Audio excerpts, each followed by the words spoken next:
Break तो बाद एक बार फिर तुहाडा करते हैं जी स्वागत। मेरे नाल प्रोफैसर जगीर सिंह कालों जुड़े हुए ने ते उन्हां दा फिर एक बार स्वागत करते हैं ते कुछ एक पंजाब दीयां खबरां दे उत्ते फिर मारते हैं झाती। सो प्रेस साहब तुहाडा स्वागत है जी। बहुत मेहरबानी जी। अच्छा प्रेस साहब, सब तो वड्डी पंजाब दी अहम खबर ते इह आ कि जिहड़ा संयुक्त समाज मोर्चा आ ਉਹਨਾਂ ਦਾ बड़ा मसला लटकिया होया सी, जिहनूं गंभीर समझ रहे सी असीं सारे लोग। अज आखिरी दिन ਉਹਦੇ ਉੱਤੇ ਇਲੈਕਸ਼ਨ ਕਮਿਸ਼ਨ ਨੇ ਕੋਈ ਫੈਸਲਾ ਕੀਤਾ ਹੈ ਕਿ ਉਹਨਾਂ ਨੂੰ ਇੱਕ ਰਾਜਨੀਤਿਕ ਪਾਰਟੀ ਵਜੋਂ ਮਾਨਤਾ ਦੇ ਦਿੱਤੀ ਗਈ ਆ, ਜਿਹਦਾ ਬੜਾ ਚੰਗਾ ਹੰਗਾਰਾ ਜਿਹੜਾ ਉਹ ਕਿਸਾਨ ਜਥੇਬੰਦੀਆਂ ਵੱਲੋਂ ਜਿਹੜੀਆਂ ਇਲੈਕਸ਼ਨ ਲੜ ਰਹੀਆਂ ਦਿੱਤਾ ਜਾ ਰਿਹਾ। ਲੋਕ ਉਹ 'ਚ ਖੁਸ਼ੀ ਮਨਾ ਰਹੇ ਆ ਕਿ ਹੁਣ ਘੱਟੋ ਘੱਟ ਇੱਕ ਪਾਰਟੀ ਵਜੋਂ ਜਿਹੜੇ ਆ ਉਹ ਇਲੈਕਸ਼ਨ ਲੜ ਸਕਣਗੇ। ਇਸ ਖਬਰ ਨੂੰ ਤੁਸੀਂ ਕਿੱਦਾਂ ਵੇਖਦੇ ਹੋ? ਇਹ ਖਬਰ ਜਿਹੜੀ ਆ ਜੀ, ਇਹਨੂੰ ਆਪਾਂ ਇਦਾਂ ਕਹਿ ਸਕਦੇ ਹਾਂ ਕਿ ਦੇਰ ਆਏ ਦਰੁਸਤ ਆਏ। ਕਿ ਇਹ ਬੇਸ਼ੱਕ ਫੈਸਲਾ ਜਿਹੜਾ ਆ, ਇਹਦੇ 'ਚ ਕੋਈ ਸ਼ੱਕ ਨਹੀਂ ਕਿ ਇਹ ਇਲੈਕਸ਼ਨ ਕਮਿਸ਼ਨ ਨੇ ਬੜੀ ਦੇਰ ਨਾਲ ਕੀਤਾ ਆ। ਇਹ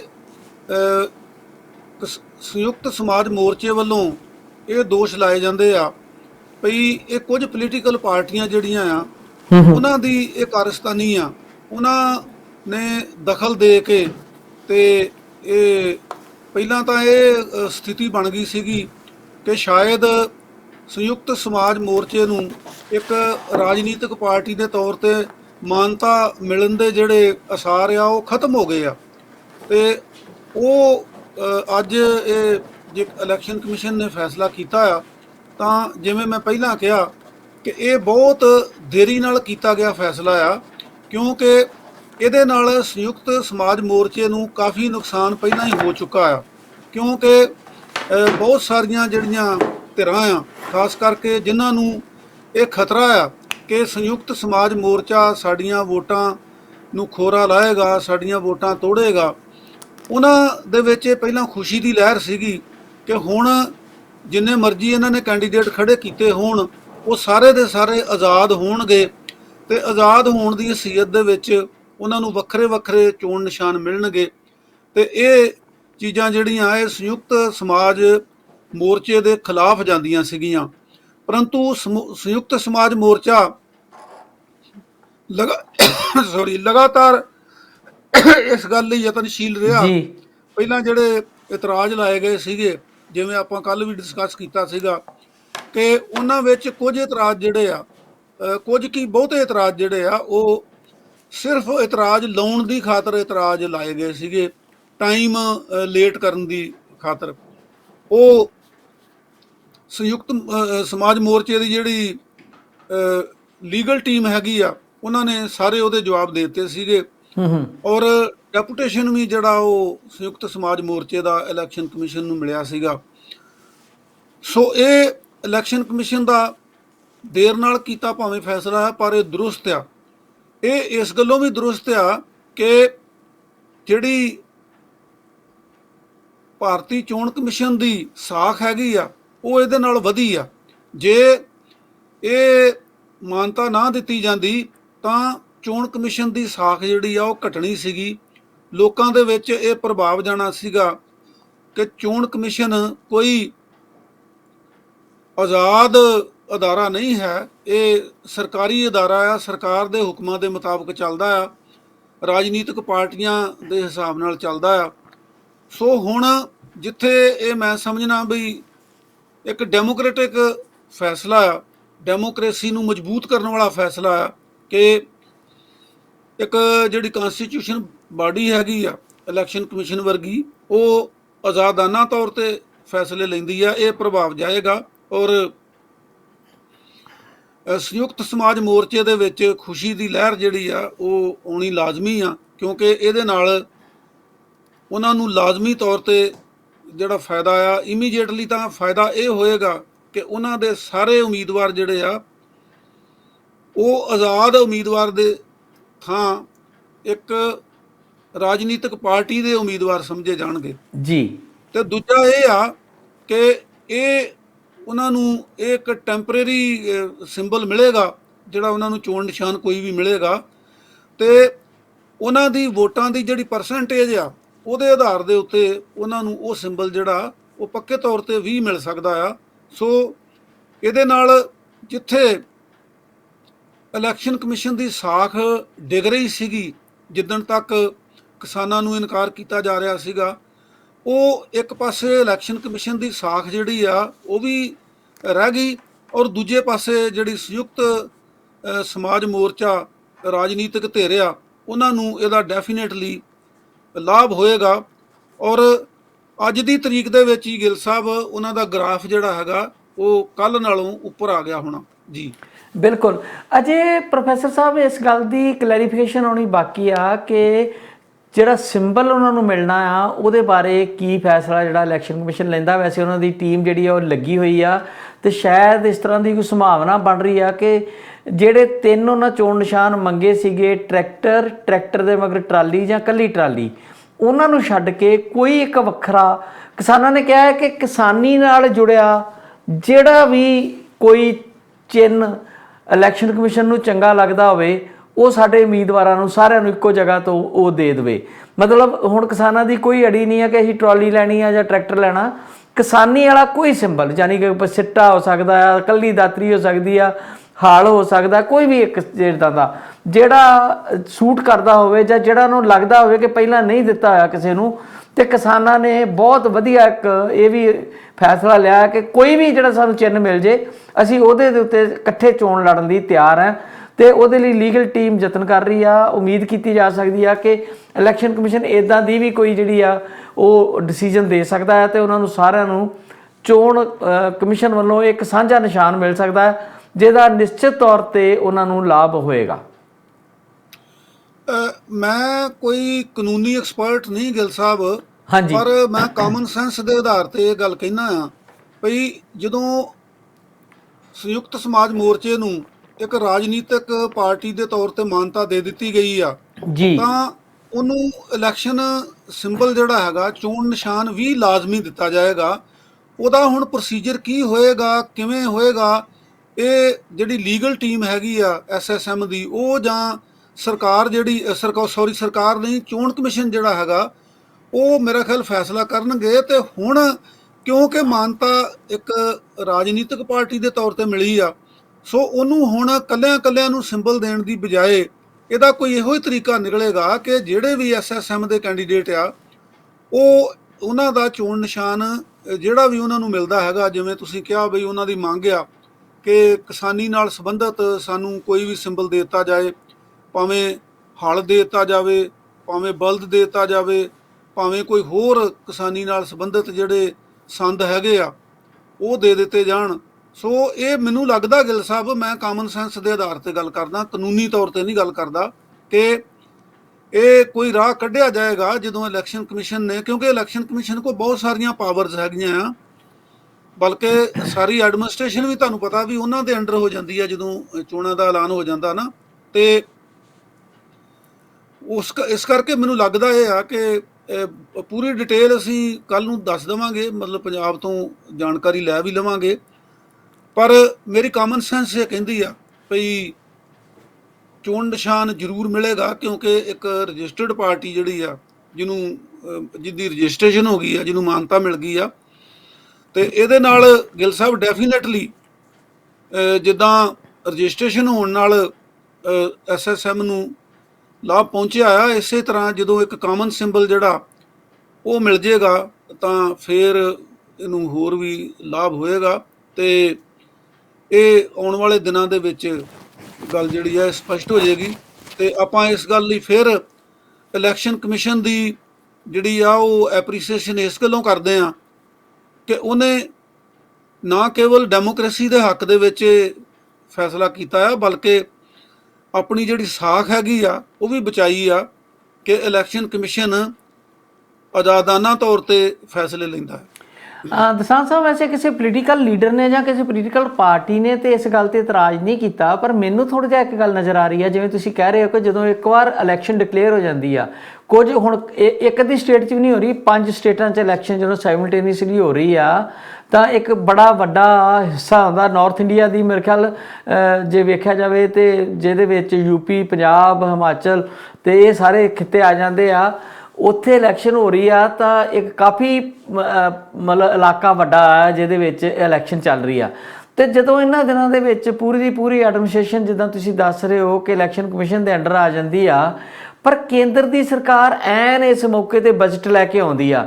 ਹਾਲਾਂਕਿ ਉਹਨਾਂ ਕੋਈ ਗੱਫੇ ਵੰਡੇ ਨਹੀਂ, ਮੈਨੂੰ ਨਹੀਂ ਲੱਗਦਾ ਕਿ ਪੰਜਾਬ ਨੂੰ ਕੋਈ ਦਿੱਤਾ ਹੋਵੇ, ਪਰ ਕੀ ਇਹ ਕਿ ਚੋਰ ਮੋਰੀ ਨਹੀਂ ਆ ਕਿ ਜੇ ਇਸ ਬਜਟ ਦੇ ਵਿੱਚ ਜਿੱਥੇ ਜਿੱਥੇ ਇਲੈਕਸ਼ਨ ਹੋ ਰਹੀ ਆ ਉਹਦੇ ਲਈ ਕੋਈ ਸਪੈਸ਼ਲ ਪੈਕੇਜ ਜਾਂ ਕੋਈ ਵੱਡੇ ਪ੍ਰੋਜੈਕਟ ਉਹਨਾਂ ਸਟੇਟਾਂ ਨੂੰ ਅਗਰ ਕੇਂਦਰ ਸਰਕਾਰ ਦੇਵੇ ਤਾਂ ਇੱਕ ਕਿਸਮ ਦਾ ਇਹ ਵੀ ਤਾਂ ਰਾਜਨੀਤਿਕ ਭ੍ਰਿਸ਼ਟਾਚਾਰ ਹੋ ਸਕਦਾ ਨਾ।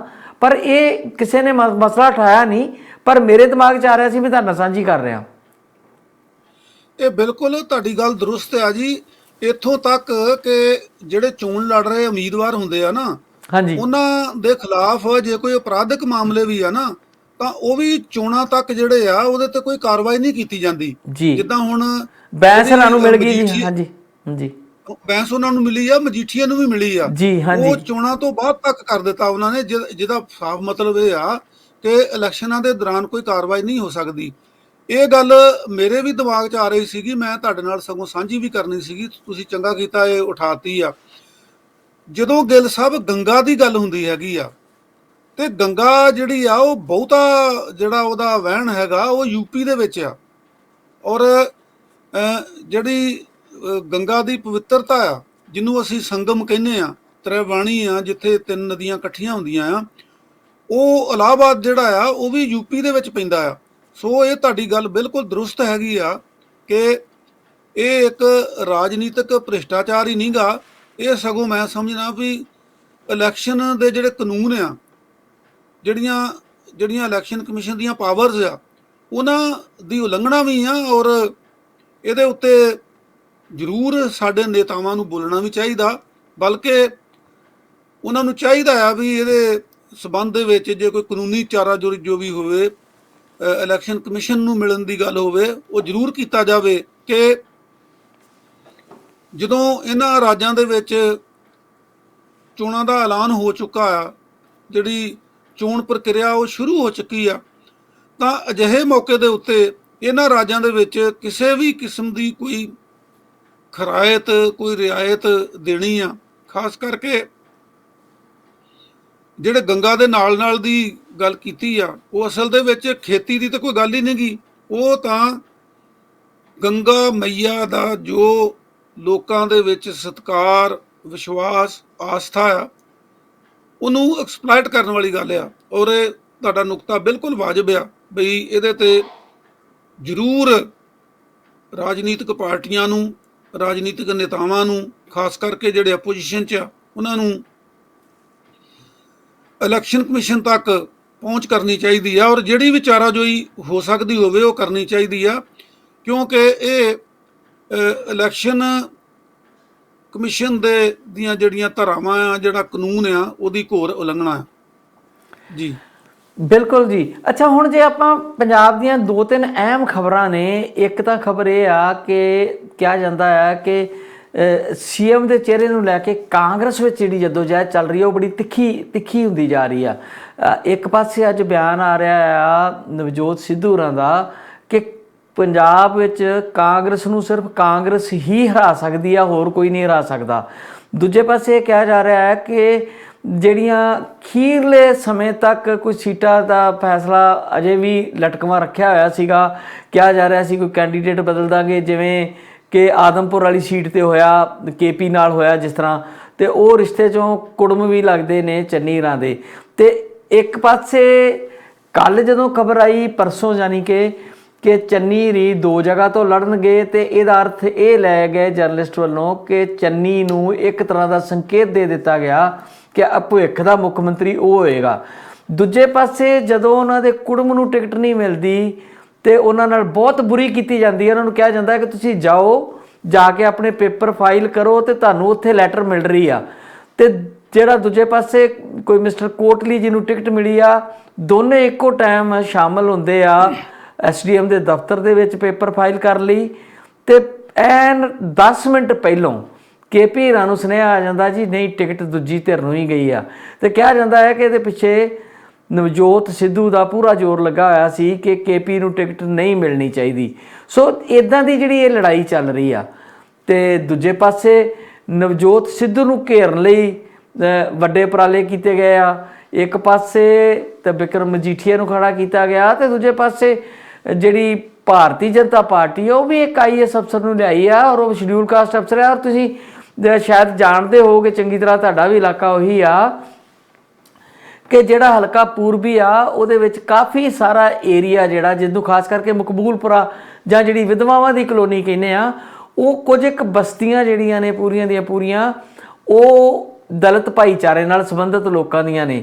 ਤੇ ਕਿਤੇ ਨਾ ਕਿਤੇ ਕੁਝ ਵੋਟਾਂ ਦਲਿਤ ਭਾਈਚਾਰੇ ਦੀਆਂ ਤੋੜਨ ਦੀ ਨੀਤ ਨਾਲ BJP ਨੇ ਇੱਕ ਦਲਿਤ ਭਾਈਚਾਰੇ ਚੋਂ ਪੜ੍ਹਿਆ ਲਿਖਿਆ ਕੈਂਡੀਡੇਟ ਲਿਆ ਕੇ ਖੜਾ ਕਰਨ ਦੀ ਕੋਸ਼ਿਸ਼ ਕਰਕੇ ਇਹ ਸੁਨੇਹਾ ਦਿੱਤਾ ਕਿ ਉਹ ਭਾਵੇਂ ਜਿੱਤਣ ਤੇ ਨਾ, ਪਰ ਉਹ ਕਾਂਗਰਸ ਦਾ ਜਿਹੜਾ ਵੋਟ ਬੈਂਕ ਹੈ ਉਹਨੂੰ ਖੋਰਾ ਤਗੜਾ ਲਾ ਸਕਦੇ ਆ। ਯਾਨੀ ਕਿ ਪੂਰੀ ਘੇਰਾਬੰਦੀ ਨਵਜੋਤ ਸਿੱਧੂ ਦੀ ਕਾਂਗਰਸ ਦੇ ਅੰਦਰੋਂ ਵੀ ਤੇ ਕਾਂਗਰਸ ਦੇ ਬਾਹਰੋਂ ਵੀ ਕੀਤੀ ਜਾ ਰਹੀ ਆ। ਤੁਹਾਡਾ ਇਹਦੇ ਬਾਰੇ ਕੀ ਖਿਆਲ ਹੈ ਕਿ ਜੇ ਇਦਾਂ ਹੀ ਹੋਰ ਕੁਝ ਦਿਨ ਚੱਲਦਾ ਰਿਹਾ, ਦਿਨ ਤੇ ਰਹਿ ਗਏ 15-16 ਇਲੈਕਸ਼ਨ 'ਚ, ਤੇ ਕਾਂਗਰਸ ਵਾਕਿਆ ਹੀ ਆਪਣੇ ਆਪ ਨੂੰ ਆਪੇ ਹਰਾ ਲੂਗੀ? ਵੇਖੋ ਜੀ, ਲੱਗਦਾ ਤੇ ਇਦਾਂ ਹੀ ਆ, ਕਿਉਂਕਿ ਇੱਕ ਗਿੱਲ ਸਾਹਿਬ ਨਵਾਂ ਹੀ ਵਰਤਾਰਾ ਐਤਕਾਂ ਜਿਹੜਾ ਉਹ ਕਾਂਗਰਸ ਦੇ ਵਿੱਚ ਵੇਖਣ ਨੂੰ ਮਿਲਿਆ ਆ। ਇਹਨਾਂ ਨੇ ਨਾ ਇੱਕ ਅਸੂਲੀ ਤੌਰ ਤੇ ਫੈਸਲਾ ਇਹ ਕੀਤਾ ਕਿ ਇੱਕ ਪਰਿਵਾਰ ਦੇ ਵਿੱਚ 2 ਟਿਕਟਾਂ ਨਹੀਂ ਦੇਣੀਆਂ ਜੀ, ਇੱਕ ਪਰਿਵਾਰ ਦੇ ਵਿੱਚ 1 ਟਿਕਟ ਦੇਣੀ ਆ। ਤੇ ਉਹਨਾਂ ਨੇ ਰਾਹ ਇਹਦਾ ਇਹ ਕੱਢਿਆ, ਜਿੱਦਾਂ ਕਪੂਰਥਲੇ ਤੋਂ ਰਾਣਾ ਗੁਰਜੀਤ ਸਿੰਘ ਨੂੰ ਟਿਕਟ ਮਿਲ ਗਈ ਆ ਤੇ ਉਹ ਸੁਲਤਾਨਪੁਰ ਲੋਧੀ ਆਪਣੇ ਮੁੰਡੇ ਲਈ ਮੰਗਦਾ ਸੀਗਾ, ਉਹਨੂੰ ਟਿਕਟ ਤਾਂ ਨਹੀਂ ਮਿਲੀ, ਪਰ ਉਹਨੇ ਆਪਣੇ ਮੁੰਡੇ ਨੂੰ ਇੰਡੀਪੈਂਡੈਂਟ ਖੜਾ ਕਰ ਦਿੱਤਾ। ਇਹ ਗਿੱਲ ਸਾਹਿਬ ਕਿਹੜਾ ਭੜੂਆ ਵਿਸ਼ਵਾਸ ਕਰੇਗਾ ਕਿ ਬਈ ਜਿਹੜਾ ਰਾਣੇ ਗੁਰਜੀਤ ਸਿੰਘ ਦਾ ਮੁੰਡਾ ਆ ਉਹ ਆਜ਼ਾਦ ਉਮੀਦਵਾਰ ਆ। ਉਹ ਆਜ਼ਾਦ ਉਮੀਦਵਾਰ ਕਿੱਦਾਂ ਹੋਇਆ? ਉਹ ਤਾਂ ਕਾਂਗਰਸੀ ਨੇਤਾ ਦਾ ਪੁੱਤ ਹੈਗਾ। ਅੱਛਾ, ਇਸੇ ਹੀ ਤਰ੍ਹਾਂ ਉਧਰ ਪਤਾ ਲੱਗਾ ਵੀ ਜਿਹੜਾ ਜਗਮੋਹਨ ਸਿੰਘ ਕੰਗ ਹੁਣੀ ਆ, ਉਹ ਸਾਰਾ ਟੱਬਰ ਹੀ ਚਲ ਗਿਆ ਜੀ ਆਪ ਚ, ਉਹ ਇਹ ਆਮ ਆਦਮੀ ਪਾਰਟੀ ਦੇ ਵਿੱਚ ਸ਼ਾਮਲ ਹੋ ਗਏ ਨੇ। ਹਾਂਜੀ, ਤੇ ਤੁਹਾਡੇ ਬਟਾਲੇ ਤੋਂ ਵੀ ਇਦਾਂ ਦੀਆਂ ਕਿਆਸ ਰਹੀਆਂ ਸੀਗੀਆਂ। ਤ੍ਰਿਪਤ ਰਜਿੰਦਰ ਏਰੀ ਆਪਣੇ ਬੇਟੇ ਲਈ ਉਹ ਟਿਕਟ ਮੰਗਦੇ ਸੀ। ਪਿਛਲੀ ਜਿਹੜੀ ਟਰਮ ਲੰਘੀ ਆ ਉਹਨਾਂ ਦੇ ਬੇਟੇ ਨੇ ਖੂਬ ਚਮਦੀਆਂ ਚਲਾਈਆਂ ਨੇ ਉਸ ਹਲਕੇ 'ਚ, ਤੇ ਬੜਾ ਸ਼ਰੀਫ ਸਿਆਸਤਦਾਨ ਮੰਨਿਆ ਜਾਂਦਾ ਰਿਹਾ ਵਾ। ਅਸੀਂ ਸਾਰੇ ਉਹਨਾਂ ਦੀ ਰਿਸਪੈਕਟ ਕਰਦੇ ਰਹੇ ਤ੍ਰਿਪਤ ਬਾਜਵਾਰਾਂ ਦੀ ਕਿ ਉਹ ਚੰਗੇ ਸਿਆਸਤਦਾਨ ਨੇ, ਪਰ ਇਸ ਵਾਰ ਕਹਿੰਦੇ ਆ ਕਿ ਉਹਨਾਂ ਦੇ ਬੇਟੇ ਨੇ ਚੰਗੇ ਸਿਆਸਤਦਾਨ ਵਾਲੇ ਸਾਰੇ ਨਿਯਮ ਜਿਹੜੇ ਆ ਉਹ ਤੋੜ ਕੇ ਤੇ ਇੱਕ ਉਹ ਸਿਆਸਤਦਾਨ ਬਣ ਕੇ ਵੀ ਦਿਖਾ ਦਿੱਤਾ ਜਿਹੜੇ ਸਿਆਸਤਦਾਨ ਦੂਜੇ ਨੇ। ਤੇ ਉਹਦੀ ਵੀ ਮੇਰਾ ਖਿਆਲ ਉਹਨੇ ਵੀ ਉੱਥੋਂ ਕਾਗਜ਼ ਦਾਖਲ ਕੀਤੇ ਆ, ਮੈਨੂੰ ਕਨਫਰਮ ਨਹੀਂ ਹੈਗਾ। ਉਹਦੇ ਲਈ ਵੀ ਝਗੜਾ ਤੇ ਚੱਲ ਰਿਹਾ ਸੀ। ਹੁਣ ਇਹ ਨਹੀਂ ਪਤਾ ਕਿ ਇੰਡੀਪੈਂਡੈਂਟ ਉਹਨੂੰ ਲੜਾਉਂਦੇ ਆ ਜਾਂ ਨਹੀਂ ਲੜਾਉਂਦੇ ਜੀ। ਮਤਲਬ ਕਹਿਣ ਦਾ ਇਹ ਆ, ਜਿਹੜੇ ਮਹਿੰਦਰ ਸਿੰਘ KP ਹੁਣਾਂ ਵਾਲੀ ਤੁਸੀਂ ਗੱਲ ਕਰਦੇ ਹੋ, ਇਹ ਚੰਨੀ ਹੋਰਾਂ ਦੇ ਕੁੜਮ ਲੱਗਦੇ ਆ, ਯਾਨੀ ਇਹਨਾਂ ਦੇ ਭਰਾ ਦੇ ਸਕੇ ਕੁੜਮ ਹੈਗੇ ਆ। ਹਾਂਜੀ, ਤੇ ਉਹ ਇਹ ਕਹਿੰਦੇ ਆ ਵੀ ਮੈਨੂੰ ਮੇਰੀ ਭਲਮਾਨਸੀ ਦੀ ਸਜ਼ਾ ਦਿੱਤੀ ਜਾ ਰਹੀ ਆ, ਕਦੀ ਮੈਨੂੰ ਹਾਰਨ ਵਾਲੀ ਸੀਟ ਤੇ ਖੜਾ ਕਰ ਦਿੱਤਾ ਜਾਂਦਾ ਹੁੰਦਾ। ਉਹਨਾਂ ਦਾ ਏਦਾਂ ਰਿਹਾ ਜੀ, ਤੁਹਾਨੂੰ ਯਾਦ ਹੋਣਾ ਇੱਕ ਚੈਨਲ ਦੇ ਉੱਤੇ ਆਪਾਂ ਇਕੱਠੇ ਹੁੰਦੇ ਸੀਗੇ ਤੇ ਉੱਥੇ ਮੈਂ KP ਹੀਰਾਂ ਦੀ ਇੱਕ ਵਾਰੀ ਇੰਟਰਵਿਊ ਕੀਤੀ ਸੀ, 2-3 ਸਾਲ ਪਹਿਲਾਂ ਦੀ ਗੱਲ ਆ। ਉਹ ਕਹਿੰਦੇ ਕਿ ਜਿਸ ਤਰੀਕੇ ਨਾਲ ਮੇਰੇ ਨਾਲ ਕੀਤਾ ਜਾਂਦਾ ਰਿਹਾ ਹਮੇਸ਼ਾ, ਕਦੀ ਜੇ ਉਹ ਜਲੰਧਰ 'ਚ ਤਾਕਤਵਰ ਨੇ ਤੇ ਟਿਕਟ ਹੁਸ਼ਿਆਰਪੁਰੋਂ ਦੇ ਦਿੰਦੇ ਆ, ਜੇ ਟਿਕਟ ਤੇ ਹੁਣ ਅਖੀਰ ਇੱਦਾਂ ਕੀਤਾ ਉਹਨਾਂ ਨੂੰ ਜਲੀਲ ਕਰਨ ਵਾਲੀ ਗੱਲ ਕਿ ਤੁਸੀਂ ਪਹੁੰਚੋ ਜੀ, ਤੁਹਾਡਾ ਚਿੱਠੀ ਉੱਤੇ ਪਹੁੰਚ ਰਹੀ ਆ। ਤੇ ਐਨ ਮੌਕੇ ਤੇ ਸ਼ਾਇਦ ਉਹਨਾਂ ਨੂੰ ਇਸ ਗੱਲ ਨੂੰ ਰੋਕਣ ਲਈ ਕਿ ਕਿਤੇ ਉਹ ਵੀ ਕਿਤੇ ਆਜ਼ਾਦ ਉਮੀਦਵਾਰ ਵਜੋਂ ਪੇਪਰ ਨਾ ਭਰ ਦੇਣ। ਤੇ ਜੇਕਰ ਉਹਨਾਂ ਨੂੰ ਮਾੜਾ ਜਿਹਾ ਵੀ ਭਰਮ ਹੁੰਦਾ, ਉਹਨਾਂ ਨੂੰ ਇਹ ਜਚਾ ਦਿੱਤਾ ਗਿਆ ਸੀ ਕਿ ਟਿਕਟ ਤੁਹਾਨੂੰ ਮਿਲ ਜੇਗੀ, ਦੂਜੇ ਦੀ ਟਿਕਟ ਹੀ ਮਿਸਟਰ ਕੋਟਲੀ ਦੀ ਵਾਪਸ ਲੈ ਰਹੇ ਹਾਂ। ਜੇਕਰ ਕਿਤੇ ਇਸ ਤਰ੍ਹਾਂ ਦੀ ਹਾਲਾਤ ਨਾ ਹੁੰਦੇ ਤੇ ਹੋ ਸਕਦਾ ਉਹ ਇੱਕ ਆਪਣੇ ਨੋਮੀਨੇਸ਼ਨ ਆਜ਼ਾਦ ਵਜੋਂ ਵੀ ਇੱਕ ਫਾਈਲ ਬਣਾ ਕੇ ਲੈ ਜਾਂਦੇ, ਐਨ ਮੌਕੇ ਤੇ ਉਹ ਵੀ ਦੇ ਦਿੰਦੇ ਜੀ। ਪਰ ਭਗਦੜਾਂ ਦੇ ਮੱਚੀ ਰਹੀ ਤੇ ਉੱਥੇ ਬੜਾ ਹਾਲਾਤ ਜਿਹੜੇ ਆ ਉਹ ਨਮੋਸ਼ੀ ਵਾਲੇ ਬਣੇ ਉਹਨਾਂ ਲਈ। ਬਿਲਕੁਲ ਜੀ, ਬਿਲਕੁਲ। ਇਹ ਵਾਕਿਆ ਹੀ ਨਮੋਸ਼ੀ ਵਾਲੀ ਗੱਲ ਹੈਗੀ ਆ। ਜੇ ਉਹਨਾਂ ਨੂੰ ਟਿਕਟ ਨਹੀਂ ਦੇਣੀ ਸੀਗੀ ਤੇ ਉਹਨਾਂ ਨੂੰ ਪਹਿਲਾਂ ਹੀ ਕਹਿ ਦਿੰਦੇ ਵੀ ਦੇਖੋ ਜੀ ਇਹ ਟਿਕਟ ਫਲਾਣੇ ਨੂੰ ਦਿੱਤੀ ਜਾ ਚੁੱਕੀ ਆ, ਤੇ ਉਹਨਾਂ ਨੂੰ ਕੋਈ ਹੋਰ ਲੋਲੀਪੌਪ ਦਿੰਦੇ, ਕੁਛ ਕਰਦੇ। ਤੇ ਇਹ ਮੈਂ ਸਮਝਣਾ ਵੀ KP ਸਾਹਿਬ ਦੀ ਵੀ ਗਲਤੀ ਆ। KP ਸਾਹਿਬ ਦੀ ਗਲਤੀ ਇਹ ਆ ਕਿ ਉਹਨਾਂ ਨੂੰ ਇੰਨਾ ਵਿਸ਼ਵਾਸ ਨਹੀਂ ਸੀ ਕਰਨਾ ਚਾਹੀਦਾ। ਜਦੋਂ ਉਹਨਾਂ ਨੂੰ ਪਤਾ ਵੀ ਕਈ ਸਾਲਾਂ ਤੋਂ ਉਹਨਾਂ ਨੂੰ ਜ਼ਲੀਲ ਕੀਤਾ ਜਾ ਰਿਹਾ, ਤੇ ਉਹ ਵਾਕਿਆ ਜਿੱਦਾਂ ਤੁਸੀਂ ਕਿਹਾ ਵੀ ਇੱਕ ਫਾਈਲ ਇੰਡੀਪੈਂਡੈਂਟ ਕੈਂਡੀਡੇਟ ਵਜੋਂ ਬਣਾ ਕੇ ਲੈ ਜਾਂਦੇ। ਤੇ ਜਦੋਂ 10 ਮਿੰਟ ਪਹਿਲਾਂ ਸੁਨੇਹਾ ਆਇਆ ਸੀਗਾ, ਉਦੋਂ ਕਹਿੰਦੇ ਜੀ ਠੀਕ ਆ ਵੀ ਮੈਨੂੰ ਟਿਕਟ ਤਾਂ ਨਹੀਂ ਮਿਲੀ, ਆ ਲਓ ਜੀ ਮੈਂ ਆਜ਼ਾਦ ਉਮੀਦਵਾਰ ਆ। ਤੇ ਉਹਦਾ ਕੋਈ ਪ੍ਰੈਸ਼ਰ ਵੀ ਬਣਦਾ। ਹੁਣ ਤੇ ਉਹ ਵਿਚਾਰਾ ਅੰਦਰ ਵੜ ਕੇ ਰੋਣ ਜੋਗਾ ਹੀ ਆ ਨਾ, ਹੁਣ ਤੇ ਉਹ ਕੁਝ ਵੀ ਨਹੀਂ ਨਹੀਂ ਕਰ ਉਹਨਾਂ ਸਕਦਾ। ਕਿਹਾ ਜੀ ਮੈਂ ਜਿਹੜਾ ਅਫੀਸ਼ੀਅਲ ਕੈਂਡੀਡੇਟ ਹੈ ਉਹਦੀ ਡਟ ਕੇ ਵਿਰੋਧਤਾ ਕਰੂੰਗਾ, ਭਾਵੇਂ ਸਿੱਧੇ ਨਹੀਂ ਖੜੇ ਹੋਏ, ਪਰ ਕਿਉਂਕਿ ਉਹਨਾਂ ਦਾ ਪ੍ਰਭਾਵ ਤੇ ਜ਼ਰੂਰ ਹੋਏਗਾ ਉਸ ਹਲਕੇ 'ਚ ਵੀ ਥੋੜਾ ਬਹੁਤ, ਤੁਸੀਂ ਬਿਹਤਰ ਜਾਣਦੇ ਹੋ ਜਲੰਧਰ ਨੂੰ। ਤੇ ਜੇਕਰ ਉਹ ਉੱਥੋਂ ਕਾਂਗਰਸ ਪਾਰਟੀ ਦੇ ਅਫੀਸ਼ੀਅਲ ਕੈਂਡੀਡੇਟ ਦਾ ਵਿਰੋਧ ਕਰਨ ਲਈ ਨਿਕਲਦੇ ਆ ਤੇ ਕੋਈ 5-7-10 ਹਜ਼ਾਰ ਵੋਟਾਂ ਦੇ ਉੱਤੇ ਫਰਕ ਤੇ ਪਾ ਹੀ ਦੇਣਗੇ। ਇਹਦੇ ਚ ਗਿੱਲ ਸਾਹਿਬ ਕੋਈ ਸ਼ੱਕ ਨਹੀਂਗਾ ਕਿ ਉਹ ਵਿਰੋਧ ਕਰਨਗੇ, ਪਰ ਜੇ ਉਹ ਆਪ ਆਜ਼ਾਦ ਕੈਂਡੀਡੇਟ ਹੁੰਦੇ ਤਾਂ ਫਿਰ ਉਹ ਜ਼ਿਆਦਾ ਨੁਕਸਾਨ ਕਰ ਸਕਦੇ ਸੀਗੇ। ਬਿਲਕੁਲ, ਹੁਣ ਉਹਨਾਂ ਤਸਵੀਰ ਨੂੰ ਬਦਲ ਇਹ ਵੀ ਜਾਂਦੀ ਹੈ ਸਵਾਲ ਉਹਦੇ ਕਰ ਨਾਲ। ਸਕਦਾ ਨਾ ਕਾਂਗਰਸੀ, ਵੀ ਤੁਸੀਂ ਦੇਖੋ ਜੀ ਸਿੱਕੇਬੰਦ ਕਾਂਗਰਸੀ ਉਹ ਕਾਂਗਰਸ ਦੇ ਆਫੀਸ਼ੀਅਲ ਉਮੀਦਵਾਰ ਦੀ ਤੁਹਾਨੂੰ ਵਿਰੋਧਤਾ ਨਹੀਂ ਕਰਨੀ ਚਾਹੀਦੀ, ਪਰ ਜੇ ਉਹ ਆਪ ਉਮੀਦਵਾਰ ਹੁੰਦੇ ਤਾਂ ਫਿਰ ਤਾਂ ਕਹਿ ਸਕਦੇ ਸੀਗੇ ਵੀ ਦੇਖੋ ਜੀ ਤੁਸੀਂ ਮੈਨੂੰ ਵੋਟ ਪਾਉਣੀ ਆ। ਹੁਣ ਉਹ ਜਦੋਂ ਵਿਰੋਧ ਕਰਨਗੇ ਤਾਂ ਉਹ ਕਿਸੇ ਹੋਰ ਬੰਦੇ ਦਾ ਨਾਂ ਲੈਣਗੇ ਨਾ, ਵੀ ਤੁਸੀਂ ਇਹਨੂੰ ਨਾ ਪਾਓ ਯਾਰ, ਉਹ ਫਲਾਣੇ ਨੂੰ ਪਾਓ। ਸੋ ਮੇਰਾ ਮਤਲਬ ਕਹਿਣ ਦਾ ਇਹ ਆ ਕਿ ਇਹ ਜਿਹੜੀ ਅੰਦਰੂਨੀ ਗੱਲ ਹੈਗੀ, ਜਿਹੜੀ ਧੜੇਬੰਦੀ ਆ ਕਾਂਗਰਸ ਦੀ, ਉਹ ਹੁਣ ਤੁਸੀਂ ਇਹ ਦੇਖੋ, ਤੁਸੀਂ ਨਵਜੋਤ ਸਿੱਧੂ ਦੀ ਗੱਲ ਕਰ ਰਹੇ ਆ ਕਿ ਕਾਂਗਰਸ ਨੂੰ ਜੇ ਕੋਈ ਹਰਾਉਂਦਾ ਤੇ ਅੰਦਰੋਂ ਹੀ ਹਰਾਉਂਦਾ, ਇਹਦੇ 'ਚ ਕੋਈ ਸ਼ੱਕ ਵਾਲੀ ਗੱਲ ਨਹੀਂ ਹੈ। ਸਾਰੇ ਹੀ ਇੱਕ ਦੂਜੇ ਦੀਆਂ ਜੜ੍ਹਾਂ ਵੱਢਣ ਦੇ ਉੱਤੇ ਲੱਗੇ ਨੇ। ਜਿਹੜੇ ਵੀ ਮੁੱਖ ਮੰਤਰੀ ਦੇ ਉੱਦਾਂ ਤਾਂ 2 ਹੀ ਹੁਣ ਗਿਣੇ ਜਾ ਰਹੇ ਆ ਨਾ, ਦੋਵਾਂ ਦੇ ਹੱਕ 'ਚ ਜਾਂ ਵਿਰੋਧ 'ਚ ਵੋਟਾਂ ਪੈਣੀਆਂ ਨੇ, ਪਰ ਉਮੀਦਵਾਰ ਤਾਂ 5-6 ਨੇ, ਕੋਈ 2 ਥੋੜ੍ਹੇ ਹੀ ਆ। ਤੇ ਇਹ ਵੀ ਜਿਹੜੀ VOTING ਹੋਣੀ ਆ ਗਿੱਲ ਸਾਹਿਬ, ਇਹ ਵੀ ਜਿੱਦਾਂ ਆਮ ਆਦਮੀ ਪਾਰਟੀ ਦੀ ਹੋਈ ਆ ਉਦਾਂ ਹੀ ਮੈਨੂੰ ਲੱਗਦਾ ਇਹ VOTING ਹੋਊਗੀ। ਬਿਲਕੁਲ ਜੀ, ਨਾਲੇ 2 ਬਿੱਲੀਆਂ ਦੀ ਲੜਾਈ 'ਚ ਕਿਸੇ ਬੰਦਰ ਦਾ ਦਾਅ ਲੱਗਣ ਦੇ ਚਾਂਸ ਬਹੁਤ ਜ਼ਿਆਦਾ ਹੁੰਦੇ, ਉਹ ਆਪਾਂ ਨੂੰ ਪਤਾ ਹੀ ਆ। ਸੋ ਸਮਾਂ ਆਪਣਾ ਹੋ ਗਿਆ ਕਾਲੂ ਸਾਹਿਬ, ਫਿਰ ਕੱਲ ਦੇ ਅਗਲੇ ਪ੍ਰੋਗਰਾਮ 'ਚ ਮਿਲਦੇ ਹਾਂ ਤੇ ਗੱਲਾਂ ਬਾਤਾਂ ਕਰਦੇ ਹਾਂ ਜੀ। ਬਹੁਤ ਤੁਹਾਡਾ ਸ਼ੁਕਰੀਆ। ਹੋਰ ਇਨਫੋਰਮੇਸ਼ਨ ਆ ਜਾਂਦੀ ਆ ਸੰਯੁਕਤ ਸਮਾਜ ਮੋਰਚੇ ਦੀ ਤਾਂ ਉਹਦੇ ਬਾਰੇ ਵੀ ਆਪਾਂ ਫਿਰ ਗੱਲ ਕਰਾਂਗੇ ਜੀ। ਬਹੁਤ ਧੰਨਵਾਦ। ਘੱਟੋ ਘੱਟ ਅਸੀਂ ਜਾਂਦੇ ਜਾਂਦੇ ਉਹਨਾਂ ਨੂੰ ਵਧਾਈ ਜ਼ਰੂਰ ਦਿੰਦੇ ਆ ਕਿ ਜਿਹੜਾ ਉਹਨਾਂ ਨੂੰ ਰਜਿਸਟਰ ਕਰ ਲਿਆ ਗਿਆ ਤੇ ਸਿੰਬਲ ਵੀ ਮਿਲ ਜੇਗਾ। ਇਹ ਚੋਣ ਕਮਿਸ਼ਨ ਵੀ ਤੇ ਕਿਸਾਨ ਵੀ ਵਧਾਈ ਦੇ ਪਾਤਰ ਨੇ। ਬਹੁਤ ਧੰਨਵਾਦ ਜੀ।